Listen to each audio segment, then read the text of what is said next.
को तो नाम भी याद नहीं, बिहारी जी, राधा वल्लभ जी और अटल बिहारी जी और कौन कौन से थे, द्वारिकाधीश जी। सब जगह आपने एक चीज देखी, ठाकुर जी ऊनी वस्त्र पहन करके, ठाकुर जी शॉल ओढ़ करके, ठाकुर जी ऊनी ऐसे पाग बांध करके, कान वान सब ढक करके खड़े। अब पूजा होगी तो इनका विचार नहीं किया जाएगा, सेवा है इसलिए विचार किया जाता है। अभी हमारे वृंदावन में ठाकुर जी को मोजे पहनाए जाते हैं, पैरों में, हाथों में। कल वसंत पंचमी है, कल ठाकुर जी के मोजे उतार देंगे। अभी इस बार तो पता नहीं क्या हुआ है मौसम में, हमारे ही दो एसी लगे हैं, बताओ जनवरी में। आज तो प्रथम फरवरी, फिर भी इतना शीतकाल रहता है हमेशा, पर इस बार पता नहीं क्या हुआ है, ठाकुर जी की क्या इच्छा है। और या हो सकता है सागर में ही कम पड़ती हो ठंड। लेकिन हमारे वृंदावन का नियम है कि वसंत पंचमी से ठाकुर जी के गर्म वस्त्र धीरे धीरे कम किए जाते हैं। सबसे पहले ठाकुर जी के मोजे उतारे जाते हैं। मोजे क्यों? और कई बार ऐसा होता है कि वसंत पंचमी वाले दिन भयंकर कोहरा होता है वृंदावन में, इतना भीषण कोहरा कि आप अपना हाथ नहीं देख सकते आगे, और ठाकुर जी के मोजे उतारने पड़ते हैं। तो एक बार मैंने हमारे ब्रज के एक रसिक थे, उनसे कहा कि ठाकुर जी के मोजे क्यों उतार रहे हैं, इतनी तो ठंड पड़ रही है, बाहर गलन हो रही है, इतनी शीतलता हो रही है, ठाकुर जी के मोजे क्यों उतारते हैं वसंत पंचमी को? कई बार दिन के हिसाब से नियम का पालन नहीं करना चाहिए, वातावरण के हिसाब से भी करना चाहिए। हम सेवा सेवा चिल्लाते हैं सब जगह, ठाकुर जी के सुख का विचार करना चाहिए। बाहर इतना जाड़ो पड़ रहा है, हम ठाकुर जी के मोजा उतार रहे हैं। तो मुस्कुरा के बहुत अच्छी बात बोली, बोले देखो वसंत पंचमी पर मोजा इसलिए उतारे जाते हैं कि जब मोजा उतरेंगे तो ठाकुर जी को ठंड लगेगी, और जब ठाकुर जी को ठंड लगेगी तभी ठाकुर जी ऋतुओं से कहेंगे हाँ भाई जल्दी चलो, अब हमको जाड़ा लग रहा है, अब जल्दी गर्मी लाने प्रारंभ करो। ठाकुर जी को मोजे पहना के रखेंगे तो ठाकुर जी कहेंगे बढ़िया है, क्या हमको सर्दी तो लग नहीं रही, बढ़िया जाड़ा ही रहने दो। इसलिए वसंत पंचमी पे मोजे उतारे जाते हैं ताकि ठाकुर जी ही ऋतुओं को आज्ञा करें कि अब बढ़ो आगे, अब ग्रीष्म आने दो। पहला बात। अब ये तो थी सामाजिक स्तर की बात, सबको बताने वाली बात, पर एक गोपनीय रहस्य भी है, बता दें।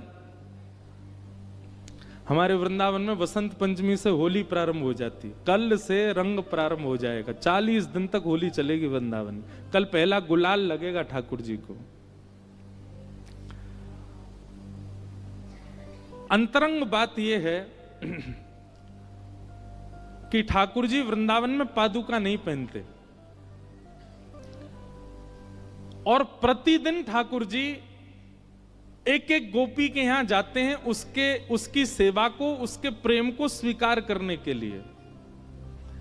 तो ठाकुर जी पादुका नहीं पहनते हैं, तो ब्रज की लीला में ब्रज की जितनी भी गोपियां श्री राधा रानी हैं, वो ठाकुर जी के चरण चिन्ह देख लेती हैं कि आज ठाकुर जी कहां गए, और पीछे पीछे चरण चिन्हों के पीछे पीछे चलते चलते उस गोपी के यहां पहुंच जाते हैं जिसके यहां ठाकुर जी बैठे होते हैं।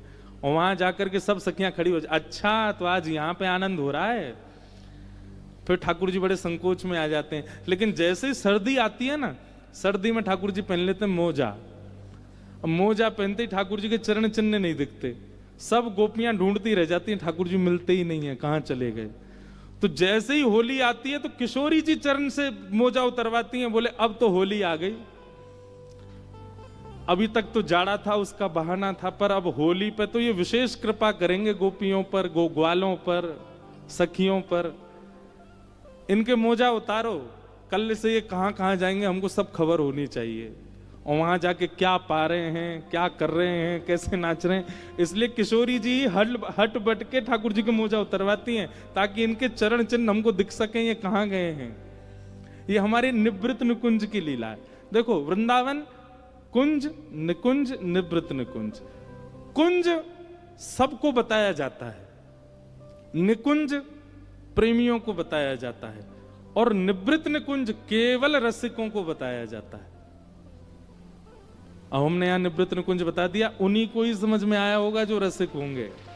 ताली आप सब बजा लो, पर समझ में उन्हीं को आई होगी ये बात जो रसिक होंगे, जिनके चित्त में रसिक भाव होगा, उन्हीं को ही पता होगा। इसलिए ठाकुर जी को मोजे उतरते हैं। अब ये मोजा उतरना, मोजा पहनाना, अब संसारी लोगों को लगेगा ये क्या पागलपना है, ठाकुर जी को मोजा पहना रहे हैं, ठाकुर जी को मोजा उतार रहे हैं। पूजा वालों के लिए ये कुछ भी हो सकता है, पर भक्ति वालों के लिए ये सेवा है और सेवा की प्रधानता है। हमारे वृंदावन चंद पूजा नहीं कराते, सेवा कराते, सेवा प्रधान। सेवा में अपना सुख विचार नहीं किया जाता, ठाकुर जी का सुख विचार किया जाता है। जिसमें ठाकुर जी को प्रियता लगे हम वो करें। हाँ, अब जैसे ठाकुर जी को प्रिय लगे ये बात मन में आती है तो एक ही पंक्ति गूंजती है मेरे चित्त में,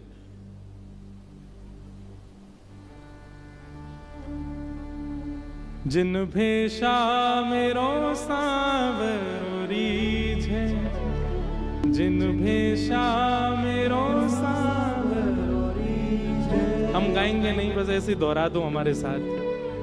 जिन भेषा मेरो गिरधर रीझे, जिन भेषा मेरो गिरधर रीझे, सोही भेष धरूंगी हो मैं तो, सोही भेष धरूंगी हो मैं बैरागन होंगे, मैं बैरागन हो बाला।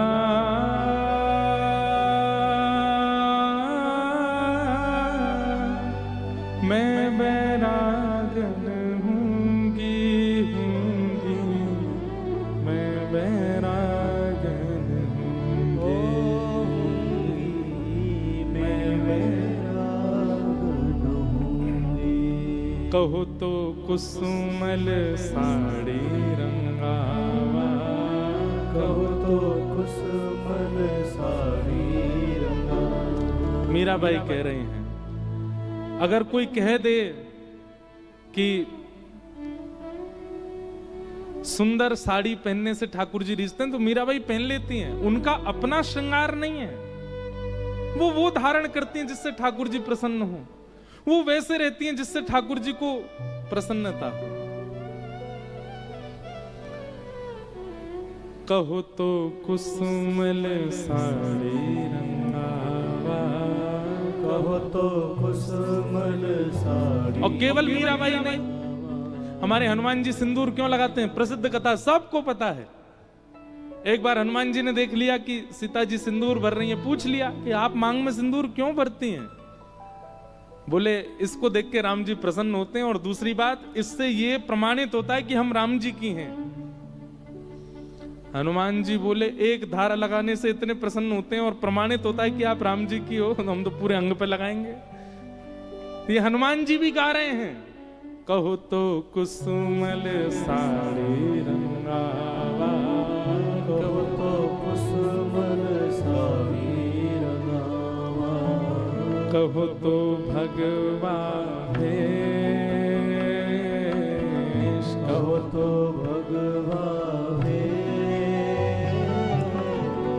कहो तो मोतियन मांग भरावा, कहो तो मोतियन मांग भरावा, कहो छिटकावा केश वाला, कहो छिटकावा केश, अरे हाँ